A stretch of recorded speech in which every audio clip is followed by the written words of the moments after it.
அன்னம் சீரியலில் பார்த்தீங்கன்னா அடுத்து நடக்க போகிற சம்பவங்கள் ரொம்பவே பெருசாக தான் இருக்க போகுதுங்க.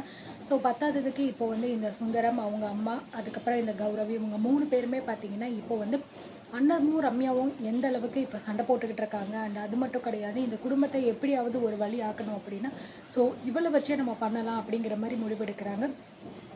ரம்யா தான் இதுக்கு வந்து பார்த்தீங்கன்னா பகடக்காயாக யூஸ் பண்ண போகிறாங்க போல இருக்குது. ஸோ ரம்யாவும் ஏற்கனவே நம்ம அண்ணத்து மேலே பயங்கர கோபத்தில் இருக்காங்க. எல்லார் முன்னாடியும் கன்னத்தில் அரைஞ்சதுனால இதனால வந்து நம்ம ரம்யா ரூம்குள்ளே வந்து ரொம்பவே கோவப்பட்டு நம்ம சரவணன் கிட்ட கத்திக்கிட்டு இருக்காங்க. ஸோ இதை வந்து யூஸ் பண்ணி நம்ம கண்டிப்பாக வந்து ஏதாவது ஒன்று பண்ணியே ஆகணும். இந்த குடும்பத்துக்குள்ளே குழப்பத்தை உண்டு பண்ணணும். அது மட்டும் கிடையாது, இந்த சண்முகம் இதுக்கப்புறமும் நிம்மதியான வாழ்க்கையை வாழவே கூடாது அப்படின்னு சொல்லிட்டு பார்த்தீங்கன்னா முடிவெடுக்கிறாங்க. அதனால இவங்க மூணு பேருமே ஒன்றா கூட்டாக சேர்ந்து வந்து இதுக்கப்புறமும் நம்ம பண்ண போகிற ஒவ்வொரு விஷயமுமே இந்த சண்முகத்துக்கு எப்பயுமே வந்து கஷ்டத்தை மட்டுமே கொடுக்கணும் அப்படிங்கிற மாதிரி எதிர்பார்க்குறாங்க. சுந்தரமும் பார்த்தீங்கன்னா சொல்கிறாங்க, இதுதாம்மா நமக்கு சரியான டைம். ஏன்னா இந்த சண்முகத்தை பழி வாங்குறதுக்கு இதை விட்டால் நமக்கு ஒரு நல்ல சான்ஸ் வந்து கிடைக்கவே கிடைக்காது. ஸோ நம்ம வந்து நினச்சிக்கிட்டு இருந்தோம் சண்முகம் ரொம்ப நல்லபடியாக ஒரு நல்ல வாழ்க்கையை வாழ்ந்துக்கிட்டு இருக்கான்னு சொல்லிட்டு. ஆனால் இப்போ தான் நமக்கு வந்து புரியுது சண்முகம் குடும்பத்திலேயே இவ்வளோ பெரிய பிரச்சனைகள் எல்லாமே இருக்குது அப்படின்னு சொல்லிட்டு.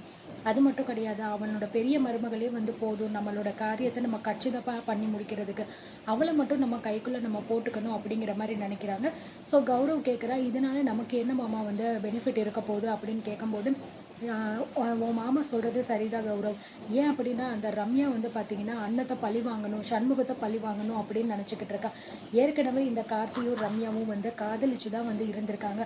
ஸோ ஒரு கட்டத்தில் வந்து சண்முகம் பண்ண தப்புனால தான் வந்து ரம்யாவுக்கு கார்த்தி வந்து கிடைக்காம போயிட்டான். அந்த ஒரு கோவம் நம்ம ரம்யா மனசுக்குள்ளே இப்போ வரைக்கும் இருக்க போல இருக்குது. ஏன்னா அவள் பேசுகிறதையும் நடந்துக்கிறதையும் பார்க்கும்போது எனக்கு நல்லாவே புரியுது. ஒரு பொண்ணு அவ்வளோ சீக்கிரமாக இப்படிப்பட்ட ஒரு துரோகத்தை வந்து மறக்கவே மாட்டாள். அதனால தான் அவள் வந்து எதுவுமே இல்லாமல் ஒன்றுத்துக்கு உதவாத அந்த சரவணனை கல்யாணம் பண்ணிட்டு இந்த வீட்டுக்குள்ளே வந்து எல்லாரையுமே பழி வாங்கணும் அப்படின்னு முடிவு பண்ணியிருக்கான். ஸோ அப்படிப்பட்டவளை நம்ம கைக்குள்ளே வச்சுக்கிறது நமக்கு ரொம்ப நல்லது அப்படிங்கிற மாதிரி சொல்கிறாங்க. சரி பாட்டி, இப்போ நம்ம அடுத்து என்ன பிளான் பண்ண போகிறோம், எப்படி இந்த ரம்யாவை வந்து அன்னத்துக்கு எதிராக நம்ம மாற்ற போகிறோம் அப்படிங்கிற மாதிரி சொல்லும்போது, அது ரொம்பவே ஈஸி தான் கௌரவ், நான் சொல்கிறத மட்டும் நீ கரெக்டாக வந்து கேட்டுக்கோ அப்படின்னு சொல்லிட்டு. ஸோ 3 பேருமே சேர்ந்து பார்த்திங்கன்னா நிறைய பிளான் எல்லாமே வந்து போடுறாங்க. அன்னத்தை வந்து எப்படியாவது பழி வாங்கணும், அதுவும் பார்த்திங்கன்னா ரம்யா தான் படுற மாதிரி வந்து நம்ம காட்டணும். இதை பார்த்து நம்ம சண்முகம் ரொம்பவே வந்து ஃபீல் பண்ணி வருத்தப்படணும் அப்படின்னு சொல்லிட்டு பார்த்தீங்கன்னா நினச்சி நிறைய பிளான் எல்லாமே போடுறாங்க. சூப்பர் பாட்டி, நீங்கள் சொன்ன ஒவ்வொரு பிளானுமே அவ்வளோ அற்புதமாக இருந்துச்சு. இதை கண்டிப்பாக நடத்தணும் அப்படின்னா நிச்சயமாக வந்து பார்த்திங்கன்னா அந்த அண்ணம் ரம்யா 2 பேருக்குள்ளேயுமே பெரிய பெரிய மோதல் ஏற்பட்டு கண்டிப்பாக யாராவது வீட்டை விட்டு வெளியில் அடிச்சுக்கிட்டு துரத்துவாங்க அப்படிங்கிற மாதிரி சொல்கிறாங்க. இதனால் இந்த சண்முகத்துக்கு ரொம்பவே மன கஷ்டமாக இருக்கும்.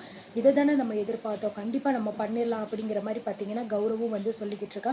இங்கே பாரு கௌரவ், இந்த விஷயம் ரொம்ப ரொம்ப முக்கியமான விஷயம். அதனால வந்து நம்ம இந்த விஷயத்த பண்ணும்போது ரொம்பவே வந்து கேர்ஃபுல்லாக கவனமாக தான் வந்து பண்ணணும். அதை மட்டும் நம்ம வந்து கண்டிப்பாக பார்த்துக்கணும். அது மட்டும் கிடையாது, முக்கியமாக இந்த விஷயம் உன் அத்தைக்கோ இல்லை சுகாசினிக்கோ வந்து தெரிஞ்சிடவே கூடாது அப்படிங்கிற மாதிரி சொல்கிறாங்க. சரி பாட்டி, அதெல்லாம் நான் பார்த்துக்கிறேன் அப்படிங்கிற மாதிரி வந்து கௌரவும் வந்து சொல்லிடுறாங்க. ஸோ அடுத்ததாக அவங்க திட்டத்தை வந்து பார்த்தீங்கன்னா செயல்முறைப்படுத்தணும் அப்படிங்கிற மாதிரி வந்து நினைக்கிறாங்க. ஸோ அடுத்த நாள் காலையில் ஆகுது, நம்ம அண்ணன் வந்து வழக்கம் போல் பார்த்தீங்கன்னா கீழே வந்து கோலம் போட்டுக்கிட்டு இருக்காங்க. அதே நேரம் நம்ம ரம்யாவும் வந்து கப்பில் வந்து காஃபி குடிச்சிக்கிட்டே மேலே வந்து பார்த்தீங்கன்னா மாடியில் நடந்து வந்துக்கிட்டு இருக்காங்க. ஸோ இதுதான் வந்து சரியான நேரம். அந்த ரம்யா வந்து அங்கனக்குள்ளே நின்று காஃபி குடிச்சிக்கிட்டே இருக்கும்போது கீழே வந்து அன்னம் கோலம் போட்டுக்கிட்டு இருக்காங்க இல்லையா, ஒரு செங்கலை எடுத்து நம்ம அன்னத்தோட கையிலேயே கரெக்டாக வந்து நீ போட்டுரு. ஸோ கரெக்டாக வந்து அவளுக்கு வந்து அடிப்பட்டவுடனே அவள் யாருன்னு எந்திரிச்சு பார்க்கும்போது அந்த ரம்யா தான் அந்த இடத்துல இருக்கணும். ரம்யா தான் தன்னை பழி வாங்குறதுக்காக இப்படி ஒரு வேலையை பார்த்துருக்கா அப்படின்னு சொல்லிட்டு வந்து அவன் நினச்சி ஸோ எல்லாருக்கிட்டேயுமே ரம்யாவை சொல்லி சண்டை போடணும். ரம்யா வந்து நான் பண்ணலை, இவ தேவையில்லாமல் ஏன் மேலே பழிய போடுறா அப்படின்னு அவள் வந்து சொல்லணும். இந்த மாதிரி 2 பேருக்குள்ளேயுமே சண்டையாகி இதனால சண்முகம் வருத்தப்படணும் அப்படிங்கிற மாதிரி வந்து பிளான் பண்ணுறாங்க. சரி பாட்டி, நீங்கள் சொன்னது கரெக்டு தான், நான் போய் உடனே இந்த வேலையை முடிச்சுட்டு வரேன் அப்படிங்கிற மாதிரி சொல்கிறாங்க. ரம்யா வராங்களா இல்லையா அப்படிங்கிறத மட்டும் நீங்கள் பார்த்து சொல்லுங்கள் அப்படிங்கிற மாதிரி சொல்லிடுறாங்க. கௌரவ் வந்து அந்த இடத்துல போயிட்டு ஒரு செங்கலை எடுத்துகிட்டு வந்து நின்றுக்கிட்டே இருக்கான். ஸோ கீழே பார்த்தீங்கன்னா நம்ம அண்ணன் வந்து கோலம் போட்டுக்கிட்டே வந்து இருக்காங்க. எப்படி கரெக்டாக வந்து ரம்யா வர டைம் பார்த்து நம்ம இந்த வேலையை முடிச்சிடலாம் அப்படிங்கிற மாதிரி பார்த்துக்கிட்டே இருக்கும்போது அந்த நேரம் பார்த்து கரெக்டாக வந்து நம்ம ரம்யாவும் வந்து வெளியில் மொட்டை மாடிக்கு வராங்க. ஸோ உடனே அந்த பாட்டி வந்து பார்த்தீங்கன்னா, டே கௌரவ், ரம்யா வர நேரம் ஆயிடுச்சு, நீ உடனே கரெக்டாக வந்து அன்னத்தோட கையில பார்த்து இத வந்து போட்டுட்டு நீ வேகமா வந்துரு அப்படிங்கிற மாரி சொல்றாங்க.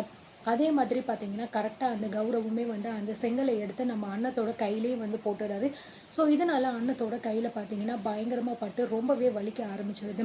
எங்கேருந்து இந்த கல்லு விழுந்துச்சு? யாரு போட்டது? அப்படின்னு சொல்லிட்டு நம்ம அண்ணன் பார்த்தீங்க அப்படின்னா, அலறி அடிச்சு பார்க்கும்போது, மேல இருந்து ரம்யா பார்த்தீங்கன்னா, எட்டி பார்த்துக்கிட்டு இருக்கா அன்னத்த. அன்னத்துக்கு இங்க ரம்யாவுக்கு ஒண்ணுமே புரியல. என்ன இவ எதுக்காக தேவையில்லாம இப்படி அலறிக்கிட்டு இருக்கா? அப்படின்னு சொல்லிட்டு பார்த்தீங்கன்னா, அதுக்கப்புறம் கீழ வந்து எல்லாருமே வராங்க. அண்ணன் வந்து இந்த மாரி கத்துற சவுண்ட கேட்டுட்டு கார்த்தி, செண்பகம், அதுக்கப்புறம் சண்முகம் எல்லாருமே வந்துடுறாங்க. "என்ன அண்ணோ? என்ன ஆச்சு? எதுக்காக இப்படி வந்து அலறிக்கிட்டு இருக்க? என்ன ஆச்சு?" அப்படின்னு சொல்லும்போது, இந்த மாதிரி நான் கோலம் போட்டுக்கிட்டு இருந்தேன். கோலம் போட்டுட்டு இருக்கும்போது, திடீர்னு மேல இருந்து ஒரு கல்லு என் கையில வந்து விழுந்துருச்சு அப்படிங்கிற மாரி சொல்றாங்க. "என்ன அண்ணோ? என்னென்னமோ சொல்லிக்கிட்டு இருக்க. அது எப்படி தானா வந்து ஒரு கல்லு விழுகும்? யாராவது தூக்கி போட்டாங்களா? இல்ல யாராவது இருந்தத நீ பார்த்தியா?" அப்படிங்கிற மாரி சொல்லும்போது, ஸோ ரம்யாவுமே பார்த்தீங்கன்னா கீழ வந்துடுறாங்க. ரம்யா வந்து கரெக்ட்டா அந்த இடத்துல நின்னத வந்து நம்ம அண்ணன் பார்த்துருக்காங்க. ஸோ அவ தான் பிளான் பண்ணி பண்ணியிருப்பா. ஏன்னா முந்தா நாள் நைட்டு தான் வந்து ரம்யாவ ஒரு அற விட்டா நம்ம அண்ணன். இதுக்காக பழி வாங்கணும் அப்படிங்கிறதுக்காக தான் வந்து ரம்யா பண்ணியிருப்பா அப்படின்னு நினச்சிட்டு, நம்ம அண்ணன் வந்து சொல்லுவோமா, வேணாமா அப்படின்னு சொல்லிட்டு பார்த்தீங்கன்னா, அமைதியாவே நின்னுக்கிட்டு இருக்காங்க. "என்ன கண்ணு? என்ன ஆச்சு சொல்லு? யாரு தூக்கி போட்டா?" அப்படின்னு சொல்லிட்டு கேட்கும்போது, "தெரியல மாமா. நான் சரியா கவனிக்கல. ஆனா யாரு தூக்கி போட்டாங்கன்னுலாம் தெரியல. ஒருவேளை தானா கீழ விழுந்துருச்சா என்னன்னு எனக்கு ஒண்ணும் புரியல" அப்படின்னு சொல்றாங்க.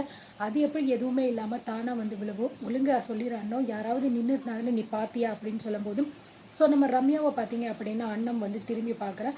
என்ன அண்ணோ நான் கேட்டுக்கிட்டே இருக்கேன். நீ எதுக்கு அவள திரும்பி பார்த்துக்கிட்டு இருக்க? அவ தான் இதுக்கெல்லாம் காரணமா? அப்படின்னு கேட்கும்போது, உடனே நம்ம ரம்யாவும் பார்த்தீங்கன்னா, "கார்த்தி தேவையில்லாம என்னெல்லாம் வந்து சொல்ற வேல வச்சுக்காதீங்க. உங்க பொண்டாட்டிக்கு ஏதாவது ஆயிடுச்சுன்னா, அதுக்கு நான் தான் காரணமா? பேசாம நீங்க வந்து என்னோடதுல வந்து நீங்க தலையிடாதீங்க" அப்படின்னு நம்ம ரம்யா பார்த்தீங்க அப்படின்னா, கோவப்பட்டு வந்து பேசுறாங்க. "அதெல்லாம் இல்ல சின்னத்தா. எப்படி நடந்துச்சுன்னு சொல்லி தெரியல. ஒரு வேளை தவறி கீழ விழுந்திருந்தாலும் விழுந்திருக்கும்.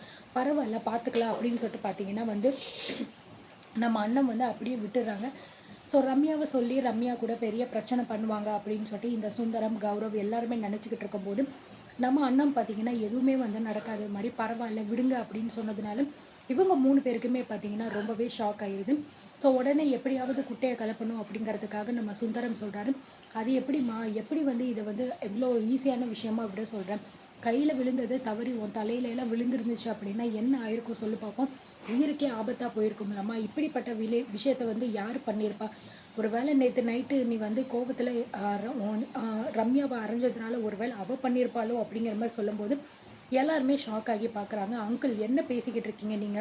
உங்க வேலை என்னமோ, எதுக்கு நீங்க வந்தீங்களோ அது மட்டும் தான் நீங்க பார்க்கணும். தேவையில்லாம இந்த மாரி போட்டு விடுற வேலையெல்லாம் நீங்க பார்க்கக்கூடாது. நான் தான் அந்த கல்ல தூக்கி போட்டேன்னு சொல்லி உங்களுக்கு தெரியுமா? நீங்க பார்த்தீங்களா?" அப்படின்னு சொல்லிட்டு சுந்தரத்தையே பார்த்தீங்க அப்படின்னா, நம்ம ரம்யா வந்து லெஃப்ட், ரைட் வாங்குறாங்க.